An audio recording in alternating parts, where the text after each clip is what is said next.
Hi, this is Coach Mike with Mad for Tri, and today I'm going to introduce you to one of my favorite pieces of training equipment, the TRX Suspension Trainer.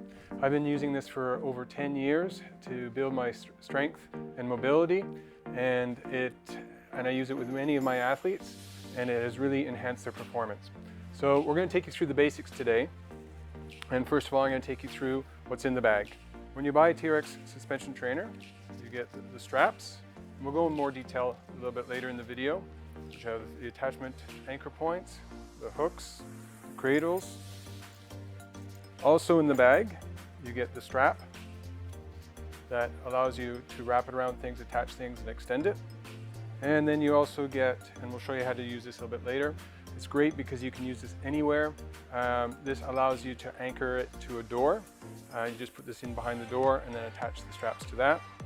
And then if you've got something that's a little bit further away or rounder, like a tree that you need to attach your TRX to, you've got an extender strap. So now I'm going to tell you about how to attach the TRX Suspension Trainer to an anchor point. So there's lots of variations. I'll just take you through a couple of them. So you've got the extender strap here, and if you've got a tree or something, you can just actually wrap it around the tree and then take the hook and put it through like that. Now, if you don't have this extra hook on the end here, it's very simple. Just imagine it's not there. You would hook it through both sides, and then you're good to go. One key thing is if you do have this metal hook, you never hook metal to metal. You always put one through the strap, and you hook this through the strap as well, but you never put the metal to metal. So most commonly though, you're going to hang it on an anchor point where you're going to wrap this band around or hook it into something. There are ceiling anchor points and wall anchor points that you can buy separately. But in my backyard, I've got this fence, and it's very simple for me just to throw it over the fence. And what you want to have is you want to have this point here about 2 meters off the ground. It doesn't have to be exact. And you can just wrap it around. And like I said, not metal to metal. You just take the hook and you can put it through one of the loops. And like I said, if it doesn't have this metal piece here, you would just take this loop and put it onto this hook here. Pull it tight, and then you are good to go. So now some basic terminology.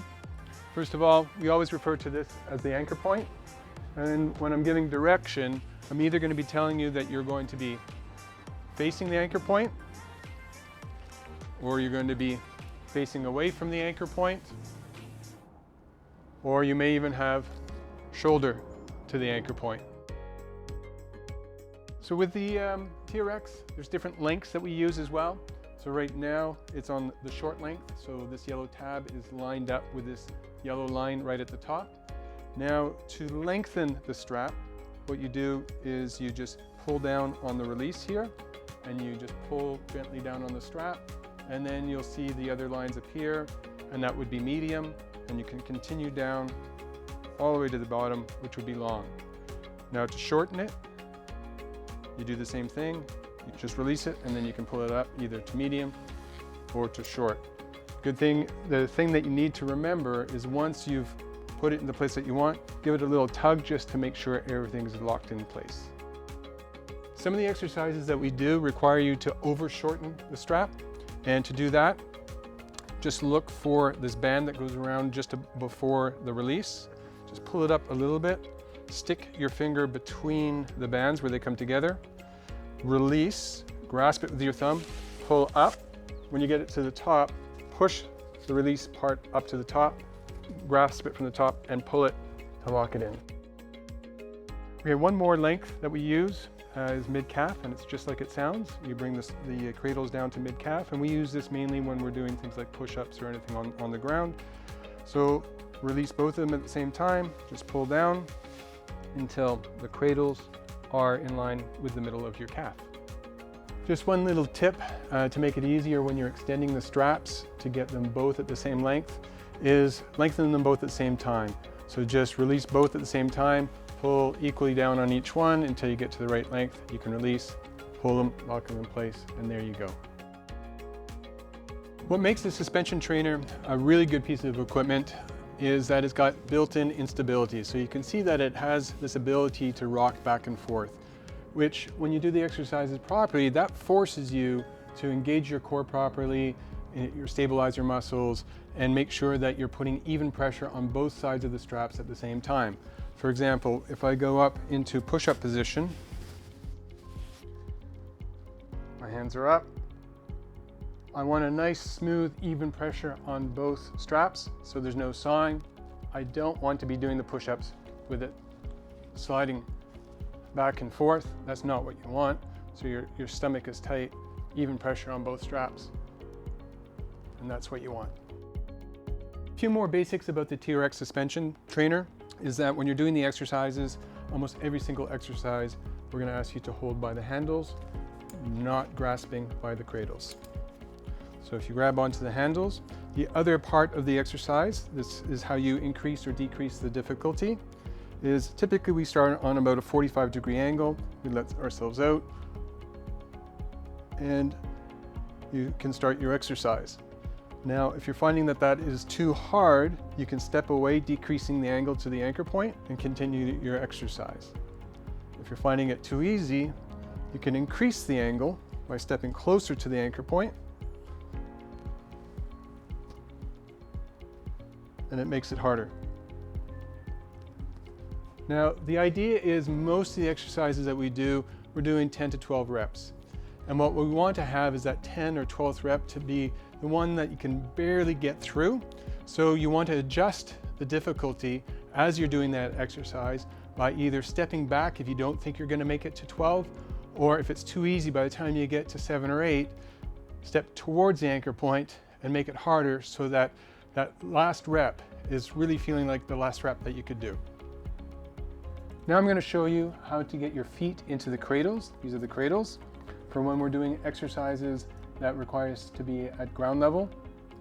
The straps are typically at the mid-calf, which I showed before. And to get onto your on the back position, it's very simple. Just take your fingers, push down in the cradles. You're going to roll backwards, bring your heels up, drop them into the cradles, pulling the cradles back.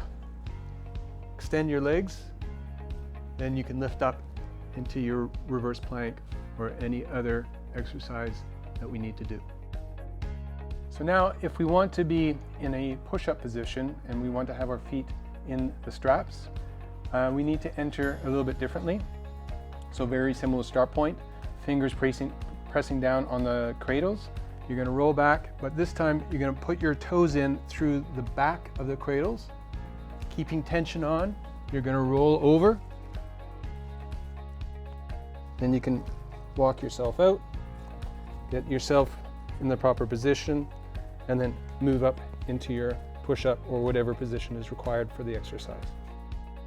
Another key point when you're using the suspension trainer is that when you're doing the exercises, you want to have an even speed on when you're doing the exercises. So you're going to let yourself down slowly. You're going to pull yourself up at that same speed, back down slowly. So you never want to have slack. You never want to come up and have slack on the straps. And you never want to fall backwards and have them snap either. So nice, even motions as you're doing the workout.